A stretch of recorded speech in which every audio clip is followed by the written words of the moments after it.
Hi, I'm Vienna here with HyprMX at Pocket Gamer Connects 2026. I'm joined by Osman and Simon with Duolingo. Thank you for joining us. Thanks for having us.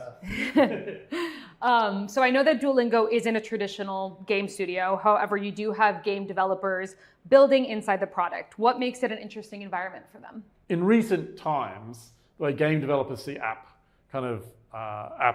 is kind of like an exercise in gamification at best, right? So slapping badges or leagues or some sort of social mechanics, that's not the kind of core and the craft and the soul of game development. The second to second kind of loops of, that's the craft of game development. And I think what's changing, certainly at Duo, but I think across apps generally, is the second to second experience is just getting more and more important. So developers like Duolingo see gaming talent as a solution for how do we make the core of our product more fun, more engaging, eat into that time when you're doom scrolling or even playing games in the service of whatever the app's serving, in that case, education. And that's really a new opportunity that hasn't really existed before. So we're looking at all kinds of experiences where game developers can jump in and just touch the core of what Duolingo is. And that's Duo. It's not gamification, it's actual game development within this context of the app. Yeah, maybe one thing I'll add is that, Duolingo, as Simon said, it has always been in between gamification and education. And for the longest time, Duolingo was focused on language learning. But as we're exploring some of these new subjects, such as math, music, and chess, there's new avenues to take an angle on gamification where, yes, we have the skins of gamification, like mechanics like leaderboards, quests, things like that. But then the actual core experience is arguably more gamifiable in courses or subjects like music or chess.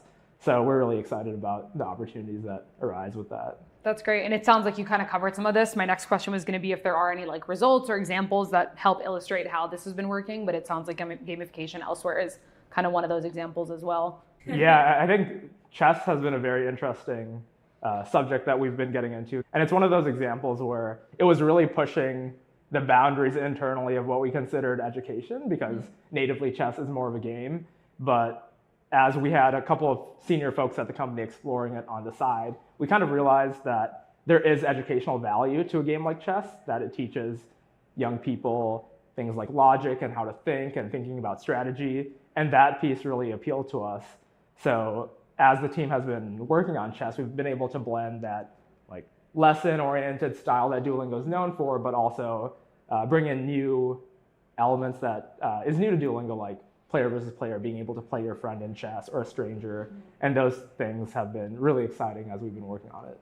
Yeah, cool. and one of the real eye-openers for me when we joined was the rationale for us to join Duolingo was really to look after the music product, so take that in a new direction, make it more fun, bring games DNA and a gaming kind of approach to teaching music. And so we came in and when we started asking around where could game developers help? It was just a deluge of projects and features and things where it wasn't obvious from the outside that this would ever play a part in sort of us joining, but now there's just way more demand, than we've got supply of game devs. Awesome. And when you talk about game developers doing cool stuff inside Duolingo, what does that actually look like in practice? Obviously chess, music's, we're bringing sort of a lot of tactics from rhythm games, because we worked on BeatStar and music games in the past. The example I love is Adventures. It's a top-down isometric RPG. In the Adventures format, you've got a little character, someone might come up and talk to you, say, hey, let's go on a trip. And there might be a coffee store or a ticket seller, and you've got to apply your language skills. Instead of this sort of more learning words, learning sentences, you're applying it in a real life scenario. And whenever I show these demos to game developers, they're like, well, where's the inventory system? Is there persistence? There's all of these things that were just, when you look at it from a game lens, there's so many different directions you can take it. And so there's a dozen or so features like that where you show it to a game developer and their eyes light up. Oh my God, this is a problem we're quite used to solving. So yeah, that's my favorite example.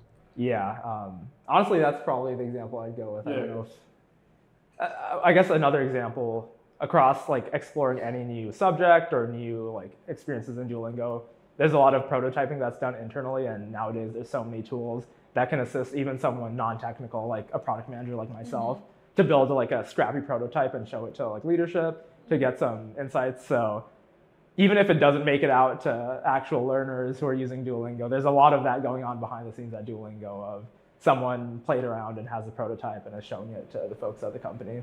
That's awesome. Sounds like a fun environment. Yeah, absolutely.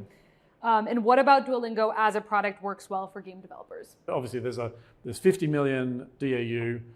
There's a big chunk of them, 10 million plus, have been logging in every day for a year, right? So you've got this massive audience that's engaged, and the company strategy is legitimately just make the free experience more fun, give people more things to do, more things to learn, be more engaging. And so that's just almost like an old school game development challenge before we had to worry about IAPs and that sort of thing. Yeah. So that's probably like the cynical elevator pitch. You can just do the fun bit about making games and work in these sandboxes within Duo.